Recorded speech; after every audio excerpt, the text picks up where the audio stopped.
Qu'on t'a expliqué à l'école que t'avais 4 manières de gagner de l'argent dans ce monde? Je crois pas. Alors écoute bien. La première, tu la connais, c'est le salariat. Tu échanges ton temps, 35 heures par semaine en moyenne, 140 heures par mois, ainsi que ton énergie, parfois ta santé, contre un salaire, souvent fixe. C'est un modèle qui amène de la sécurité. La deuxième, c'est le travail indépendant. Tout ce qui va être artisanat, profession libérale, auto-entrepreneur, les gens qui travaillent en solo, quoi. Là, tu échanges aussi ton temps et tes compétences contre de l'argent, mais tu choisis combien de temps et à quel prix. Ce qui est intéressant avec ces deux premières catégories, c'est que tu y retrouves 95% de la population. Mais par contre, uniquement 5% des richesses mondiales. Ensuite, il y a l'entrepreneuriat. Là, tu crées un système qui travaille pour toi. Plus il fonctionne bien, plus tu gagnes de l'argent, que tu sois là ou pas. Et pour finir, quatrième et dernière manière de gagner de l'argent, investir. Là, c'est ton argent qui travaille pour toi.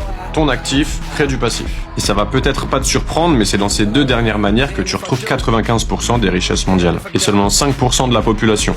Ça fait réfléchir. Je parle de manière de gagner sa vie depuis le début et pas de catégorie de personnes ou je sais pas quoi. Parce que ce qui est important de comprendre ici, c'est que toi aussi, tu as la possibilité d'utiliser ces 4 flux d'actifs pour améliorer ta qualité de vie. C'est pas que pour les autres. Acheter 10, 20, 50 euros par mois d'une action, c'est investir. Pas besoin d'être millionnaire. Créer un système dérivé de tes compétences qui te rapporte de l'argent, tu peux le faire aussi. Même en étant salarié, même en étant étudiant. On m'a bassiné le bac, les études supérieures, le CV, le contrat de travail. Y a pas que ça, c'est pas vrai. Pendant longtemps, on m'a demandé ce que je voulais faire et je savais pas. Mais c'est parce qu'on m'avait pas expliqué ces 4 possibilités-là. Là, d'un coup, je peux commencer à réfléchir, à créer un plan. La vraie question, c'est pas est-ce que c'est possible pour toi, c'est par quoi tu commences.